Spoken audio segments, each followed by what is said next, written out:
Shalom. आज मैं आपके सामने एक छोटा वचन लेकर के और एक छोटी सी कहानी लेकर के आपको कुछ समझाना चाहती हूँ जो परमेश्वर आपसे चाहता है। हम पढ़ेंगे प्रोवर्ब्स 13 एंड वर्स 20, नीति वचन इसका 13 अध्याय और 20वीं आयत। यहाँ इस प्रकार लिखा है, बुद्धिमानों की संगति कर, तब तू बुद्धिमान हो जाएगा, परंतु मूर्खों का साथी नष्ट हो जाएगा। इम्पोर्टेंट वचन ये है कि बुद्धिमानों की संगति कर, तब तू बुद्धिमान हो जाएगा। परमेश्वर वचन के पढ़े सुने जाने पर हमें आशीष दे। यहाँ इस प्रकार परमेश्वर आपको चाहता है कि आप बुद्धिमानी से इस संसार में कार्य करें। आपको हर डिसीजन बुद्धिमानी के साथ हो। परमेश्वर चाहता है आप बुद्धिमान नजर आए व्यवहार में और हर बात में बुद्धि कौशल्य से हर निर्णय लेने वाले हो सकें। आप सब जानते हैं परमेश्वर ने बड़ी बुद्धि के साथ इस संसार की रचना की है और उसने मनुष्य को अपनी बुद्धि से, अपने हाथों से इतना सुंदर बनाया, अपनी समानता में, अपने स्वरूप में, अपना श्वास फूंका, मतलब अपनी समानता में है। तो हमारे पास भी परमेश्वर ने सोचने, समझने, निर्णय लेने के लिए बुद्धि दी है। तो हमारे व्यवहार में हमारी संगति कैसी, ऐसे बोलते हैं ना लोग कि जैसा आप संगत सोबत में बैठो हो आप वैसे ही हो जाओगे। और बिल्कुल सही बात, बाइबल यही हमको आज बताना चाह रही है। आज के वचन की इम्पोर्टेंट बात ये है, मैं आपको इस कहानी से आपको समझाना चाहती हूँ। एक बहुत ऊंचा पेड़ था और उस ऊंचे पेड़ पर एक ईगल ने उकाब पक्षी ने क्या बनाया, एक बड़ा सा घोंसला बनाया था। और हम जानते लकड़ियों से बना के उकाब अपना घोंसला बनाता है। और ठीक उस पेड़ के नीचे एक मुर्गी ने भी अपना एक बड़ा सा जगह बनाई थी जहाँ वो अपने बच्चे लेकर के बैठती थी, अंडे पे बैठती थी और उसमें से उसके छोटे छोटे बच्चे निकले। तो कुछ दिनों बाद क्या हुआ, आंधी तूफान कुछ ऐसा हुआ तो ईगल के जो घोंसला था उसमें से उसका एक छोटा सा बच्चा चूजा नीचे गिर गया। नीचे जब गिरा तो सीधे वो मुर्गी के बच्चों के बीच में ही गिरा। अब उसको ये नहीं पता था क्या करूँ। उसने सोचा ये सब लोग हैं, अपने समान ही दिख रहे हैं, छोटे छोटे चूजे, उनके साथ वो चलने फिरने रहने लगा।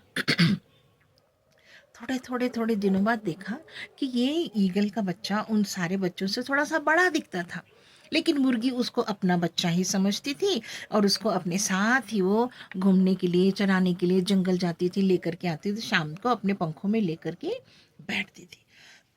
एक दिन ईगल ने ऊपर से देखा कि ये जो चूजा मेरे मुर्गी के बच्चों के साथ है, ये मेरे बच्चे के समान है और ये मेरा ही बच्चा है, मैं देख रहा हूँ ये ईगल है और इसको मुझे अपने पास लाना है। तब वो चांस लेकर के उस चूजे के पास जाता है, अपने वाले बच्चे के पास, बोलता है तुम ईगल हो, ईगल तुम उकाब हो, तुम उड़ सकते हो, तुम उड़ते क्यों नहीं, उड़ो और यहाँ मत रहो, नीचे रहोगे तुम खतरे में रहोगे, यहाँ मुर्गी के साथ नहीं रहना, ये तुम्हारी माँ नहीं है, मैं हूँ, तुम मेरे साथ उड़ो, चलो उड़ो, 1 2 3 उड़ो। तो वो छोटा बच्चा बोलता है नहीं नहीं, मैं कोई ईगल नहीं हूँ, मैं यहाँ इनके साथ ही रहता हूँ बचपन से और मैं मुर्गी का ही बच्चा हूँ, मुझे उड़ना नहीं आता। 1 दिन हो गया, 2 दिन हो गया, 3 दिन हो गया, वो ईगल रोज आके उसको समझाता था तुम उड़ो, पंख फैलाओ, चलो मेरे साथ, हमारा उड़ना है, हमारा जो we are born to fly, हमें उड़ना आता है, आप यहाँ मत रहो नीचे ज़मीन पर, आपको उड़ना चाहिए। वो फिर वो चूजा तीसरे दिन भी वही जवाब देने लगा, नहीं नहीं नहीं, I can not do, I don't know how to fly, मैंने सीखा ही नहीं, जाना ही नहीं, बस ये मुर्गी के साथ में जाता हूँ, ये छोटे छोटे छोटे जो है ये मेरे ही साथ में है, मेरे दोस्त हैं, मैं इनके संगत में रहता हूँ और मैं इनके जैसा ही हूँ। ईगल को बहुत गुस्सा आया। उसने सोचा ये ईगल होते हुए इसके समझ में नहीं आ रहा। उसने क्या किया, उसको पकड़ा अपने पंजों से, बड़े स्ट्रांग पंजे होते हैं, पंजे से भी शिकार करके लेके जाता है ईगल। और उकाब ने जब उसको पकड़ा, ऊपर लेकर के गया, ऊपर ऊंचाई में ले गया और उसको अपने घोंसले के पास लेकर के जाके बिठाया। फिर कहा ये हमारा घर है, यहाँ बैठना है, देखो तुम्हारे ये भाई बहन और भी हैं, तुमको यहाँ रहना। तो वो देखने लगा, हाँ ये तो मेरे जैसे ही दिखते हैं। और उसने क्या करा, उस उकाब ने जोर से उसको धक्का दे दिया, तो पहले तो डर गया वो बच्चा। उसने धक्का देते ही वो बच्चा जैसे ही उड़ने मतलब फड़फड़ाने लगा अपने पंखों को। उसने कहा था को अपने पंखों को खोलो, खोलो पंखों को। वो करता ही नहीं था। उसने कहा अब मैं तुम्हें धक्का, अपने पंखों को खोलो, तुम उड़ना आता है तुम्हारा, तुमको आता है, तुम ईगल हो और ईगल के साथ रहोगे तो तुम इन बच्चों के साथ तुम उड़ना सीखो। अपने सारे अपने बच्चों को उसने साथ में धक्का दे दिया, दूसरे बच्चे को भी और इसको भी। तो ये दोनों जैसे ही देखा उसने गिरने लगा, तो दूसरा बच्चा जो था जो जानता था उड़ना, वो अपने पंख फैलाकर अच्छे से उड़ने लगा। तो इसने देखा अरे ये ऐसे करके वो डर नहीं रहा है बिल्कुल। उसने उसके साथ क्या किया, उसने भी अपने पंख को फड़फड़ाया। उसने देखा कि अरे वाह मैं तो बड़ा अच्छा फ्लोट हो रहा हूँ, मुझे मज़ा आ रहा है उड़ने में, oh I can fly, I can fly. बहुत खुश हुआ। तो उसके साथ फिर वो वापस लेकर के अपने घोंसले में आया।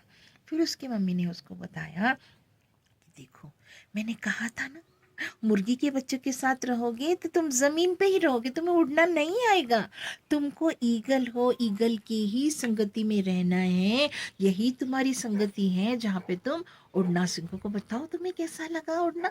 उसने बहुत खुश हुआ और वो फिर एक बार उड़ना चाहा उसने, और अपने आप को उसने जाहिर कर दिया कि वो जब ईगल की संगति में आया तभी उसको उड़ना आया। उसके उस टैलेंट को वो इन्हांस हो गया, वो कर सका।